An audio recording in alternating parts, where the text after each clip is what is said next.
Something is killing Russia faster than any war ever could. It's not bullets, it's not bombs, it's something far more insidious, something planted deep in Russia's DNA decades ago and now metastasizing beyond control. Russia's population just dropped by 596,000 people in 2024 alone. That's an entire city vanishing into thin air. Their birth rate has plummeted to a 200-year low. And the most shocking part? This demographic death spiral started long before Putin ever dreamed of invading Ukraine. This is the Soviet curse, and it's turning the world's largest country into a dying empire. What you're about to discover will change everything you thought you knew about Russia's real weakness. Russia will likely hit the over 1 million casualty mark in the summer of 2025, a staggering milestone that exposes just how broken Putin's war machine really is. But those military losses are just the tip of the iceberg. Ukraine is grinding through Russian forces at a rate that should be impossible for any modern military to sustain. But that's not what's really killing Russia. What if we told you that Ukraine isn't actually killing Russia? What if Russia has been dying all along, from the inside out, and Ukraine just exposed the rot? This toxic legacy isn't just about military failures. It's a systemic collapse that touches every aspect of Russian society: demographics, economics, geography, and culture. It's the poisonous inheritance of an empire that never properly died, now contaminating everything Putin touches. Let's start with the most terrifying demographic trend you've probably never heard about. Russia's birth rate has crashed to levels not seen since the early 1800s, with some regions reporting a 26% drop in births year over year. This isn't a temporary blip. This is extinction in slow motion. Russia's fertility rate has collapsed to just 1.41 children per woman, reaching historic lows. For context, you need 2.1 just to maintain a stable population. Russia is literally breeding itself out of existence. But here's where it gets truly dystopian. The war is accelerating this demographic collapse by targeting exactly the people Russia needs most. Over 1.3 million young, educated Russians have fled the country since the invasion began. These aren't refugees, they're Russia's future, and they're gone forever. But that's not even the worst part. Now let's talk about Russia's secret geographic nightmare, one that makes their demographic crisis look mild by comparison.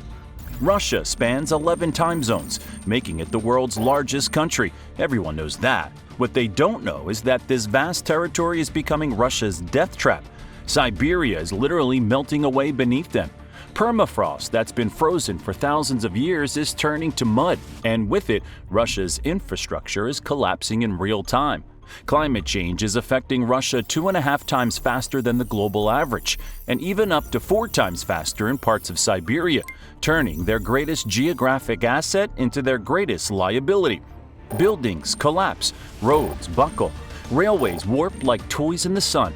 The cost of maintaining basic infrastructure in Siberia now run 3 to 5 times higher than in Western Russia. And as the permafrost continues to thaw, those costs start becoming unsustainable, just as Russia's income plummets due to sanctions and war spending. This isn't some distant threat.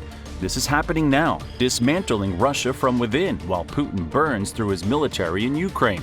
And it gets even worse. This same toxic inheritance runs deeper than just demographics and geography. It's embedded in Russia's economic DNA, a fatal dependence on natural resources that the Soviet system created and Putin has never been able to break. Russia suffers from what economists call Dutch disease, an over-reliance on oil and gas that has hollowed out every other sector of their economy. For decades, they exported energy while neglecting manufacturing, technology, and agriculture. The result? A dangerously unbalanced economy that can't adapt to sanctions or global energy transitions. Over 1,500 foreign companies have fled Russia since 2022, taking with them the capital, expertise, and technology that Russia simply cannot replace. Their automotive industry has collapsed by 50%. Aircraft production has fallen to near zero. The tech sector has hemorrhaged over 100,000 specialists to emigration. Meanwhile, Russia's defense spending has skyrocketed to an unsustainable 7.1% of GDP, nearly double what it was before the war. Putin is literally gutting Russia's civilian economy to feed his failing military campaign. But you haven't even heard the most shocking part yet. Russia has always struggled with brain drain, but the war has turned a leak into a hemorrhage. We're not just talking about 1.3 million people leaving. We're talking about who those people are: engineers, entrepreneurs, scientists, students. Dubai alone now hosts roughly 700,000 Russians, creating a shadow Russian economy outside Putin's reach. This isn't just an economic problem, it's an existential one. The very people who could help Russia navigate sanctions, build new industries, and modernize their economy are gone, and they're not coming back. But wait, it gets worse. The people staying behind are increasingly the ones Russia can least afford to lose to war. Independent journalists uncovered a shocking pattern. A young man from ethnic minority regions like Tuva or Buryatia is about 10 times more likely to die in Ukraine than someone from Moscow. Putin is sacrificing Russia's ethnic minorities to protect ethnic Russians, creating dangerous resentment that could easily erupt into separatist violence. All of these crises are supercharged by this poisonous legacy's most toxic element: systemic corruption that makes honest governance impossible. Russia ranks a dismal 154th out of 180 countries on the Transparency International Corruption Index. But even that doesn't capture how corruption has infected every level of Russian society like a virus. An estimated 30% of military funding never reaches its intended purpose. That new tank? It only exists on paper. Those advanced missiles? The money went to someone's yacht instead. Ukrainian troops have repeatedly uncovered frontline Russian units relying on off-the-shelf Chinese walkie-talkies instead of encrypted military-grade comms. It wasn't a supply chain issue. The funds for proper equipment had vanished long before deployment. Corruption didn't just rot the system from within. It left soldiers exposed, disorganized, and unable to operate effectively in a 21st century battlefield. Here's the part that should keep Putin awake at night. Russia isn't actually a single country. It's a patchwork of over 190 different ethnic groups speaking more than 100 languages, many of whom never voluntarily joined Russia. The Soviet Union forcibly consolidated these diverse peoples under Moscow's rule, but that control was always built on strength and fear. Now, as Russia weakens, the cracks are starting to show. At least 5 Russian regions now actively discuss independence. The Kursk invasion, where a few hundred Ukrainian soldiers outmaneuvered a nuclear superpower and seized territory the size of Los Angeles inside Russia itself, demonstrated just how vulnerable Putin's empire really is. These regions are watching carefully, calculating when to make their move. And with Putin's ethnic sacrifice policy creating dangerous resentment, that moment may come sooner than anyone expects. But perhaps the most tragic aspect of this destructive inheritance is how it's literally poisoning Russia's people. Between January and October 2024 alone, Russians consumed 1.84 billion liters of alcohol, the highest volume recorded since 2017. Russian men now die on average 10 years earlier than Russian women, creating one of the worst gender gaps in life expectancy worldwide. A quarter of all male deaths directly trace back to alcohol. This isn't just a health crisis. For centuries, Russian rulers have deliberately fueled mass alcoholism to keep their people docile and obedient. Putin keeps this tradition alive. As vodka kills individual Russians, it's simultaneously killing Russia's future as a nation, exacerbating the demographic freefall and rendering a significant portion of the male population unable to contribute meaningfully to the economy or society. But if you think alcoholism is devastating, wait until you see what's happening to Russia's economy right now. Putin has created what economists are calling a perfect storm, a war economy that's eating itself alive. Russia's central bank just raised interest rates to 21%, the highest level since Putin came to power. That's not a sign of strength, that's desperation. The ruble has collapsed, losing over half its value against the dollar since 2022. Inflation is spiraling out of control at 9.9%, despite Putin's claims that everything is fine. Here's the truly insidious part. Russia's war economy isn't just distorting national budgets, it's infecting every major sector. Russian Railways, the backbone of the country's logistics network, now expects its interest payments to reach $7 billion in 2025, a six-fold increase from just 2 years earlier. This is the company that hauls 3.3 million tons of cargo across Russia every day, and yet it's drowning in debt, a casualty of Putin's militarized economic model. The war has created a vicious economic cycle that Putin can't escape. Military spending pushes up wages in defense sectors, which fuels inflation. That, in turn, forces the central bank to raise interest rates, crushing investment in civilian industries. Even Russia's coal sector, once a steady profit center, is faltering. It employs 650,000 people across 31 single-industry towns. Yet more than half of coal companies ended early 2025 in the red. First quarter losses alone reached an estimated $1 billion. Meanwhile, Putin is literally running out of money. Russia's National Wealth Fund, the country's main cushion for economic shocks, has been depleted by two-thirds during 3 years of war. By November 2024, liquid assets in the fund stood at just $31 billion. For comparison, Russia spent more than that on military operations in Ukraine in just a few months. Half of Russia's foreign exchange reserves remain frozen due to sanctions, and the government is now imposing emergency profit levies on any company that's still making money. What's truly devastating is that this war economy is destroying Russia's future productive capacity. Industries that could help Russia innovate and compete globally are being systematically dismantled to feed the military machine. The 2025 budget sacrifices spending on science, education, and healthcare in favor of defense. Russia is destroying its own future to pay for Putin's imperial fantasies. But here's what might shock you the most. The war economy is creating artificial labor shortages that are making everything worse. Unemployment has fallen to just 2.3%. Sounds good, right? Wrong. This isn't prosperity. It's a sign that hundreds of thousands of working-age men have either joined the military, fled the country, or died in Ukraine. Companies are desperately competing for the remaining workers, driving up salaries and fueling even more inflation. Russian businesses now face an impossible choice: pay unsustainable wages to attract workers or watch their operations collapse. Many are choosing collapse. According to the pro-government think tank Samokpi, most industrial sectors outside defense have been stagnating since 2023, raising the specter of stagflation, the economic kiss of death where high inflation meets economic stagnation. The situation is so dire that even Putin's own economic advisors are warning of an ideal storm in 2025. The central bank and the finance ministry are openly feuding about monetary policy. Business leaders are publicly criticizing the government's economic management, something that would have been unthinkable just a few years ago.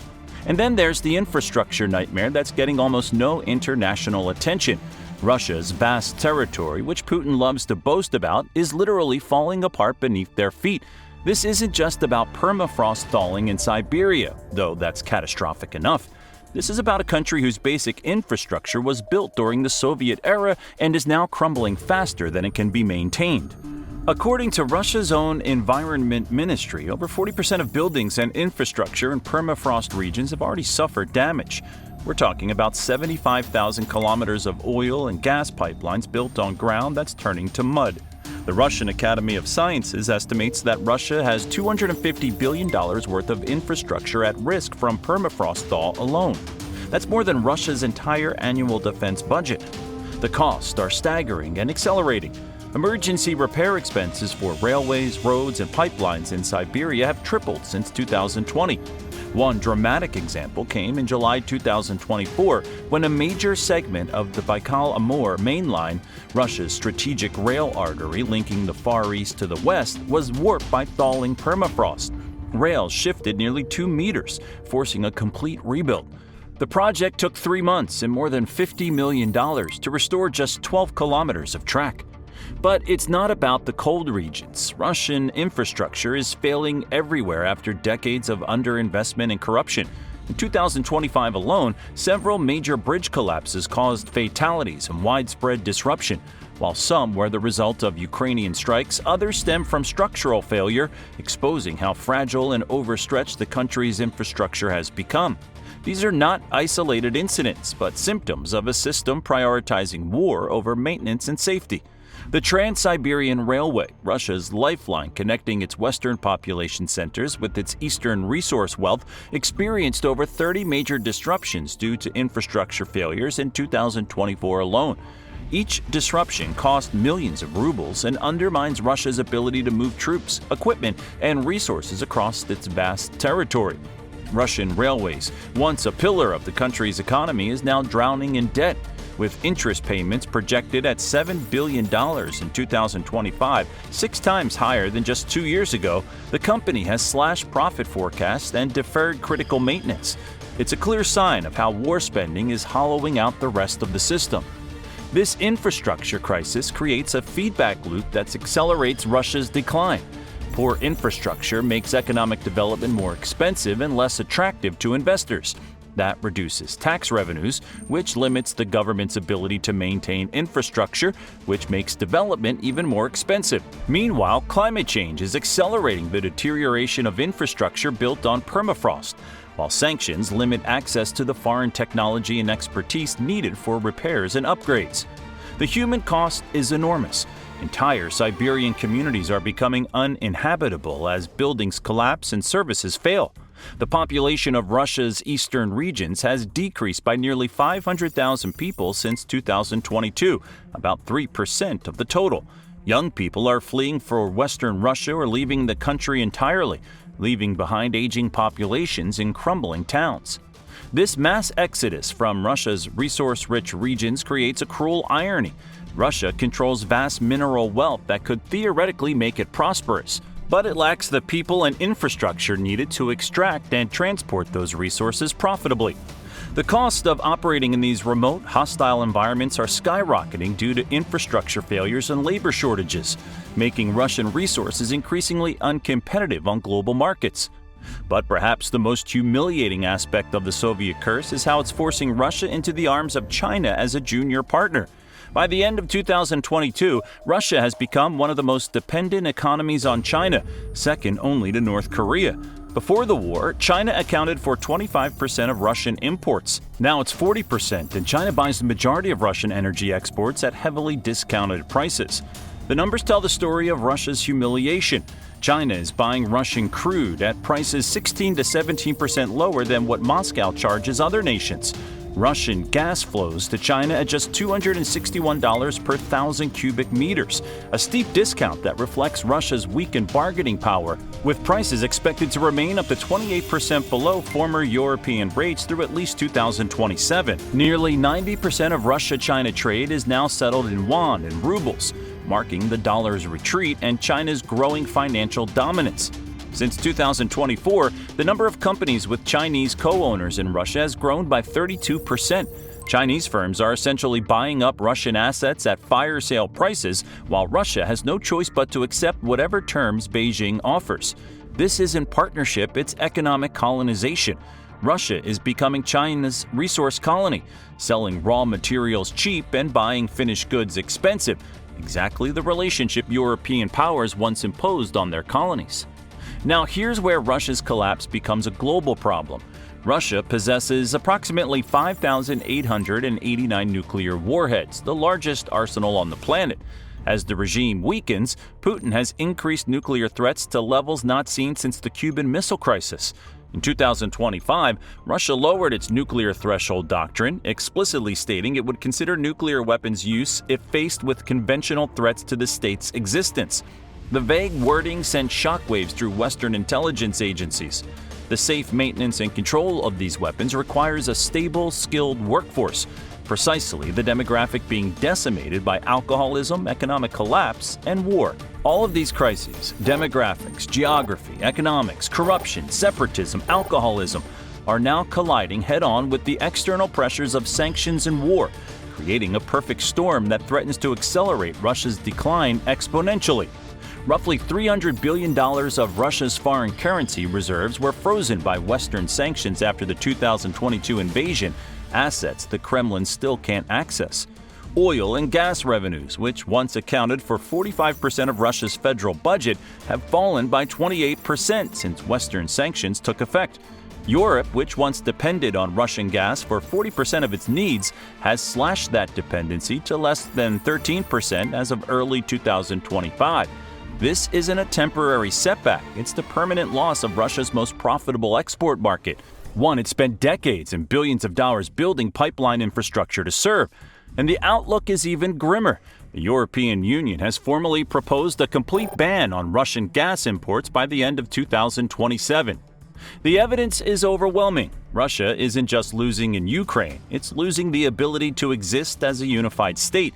A comprehensive analysis published in January 2025 concludes that Russia has entered the final phase of imperial collapse, a phase that typically lasts between 18 to 36 months. That clock started ticking in 2024. Federal tax revenues from regions beyond Moscow and St. Petersburg have fallen by 37%. Local governments are increasingly ignoring Kremlin directives. Military recruitment quotas are being missed by as much as 70% in non-Russian ethnic regions. Underground surveys show that when asked if their region would be better off independent from Russia, positive responses increased from 11% in 2021 to 46% in late 2024.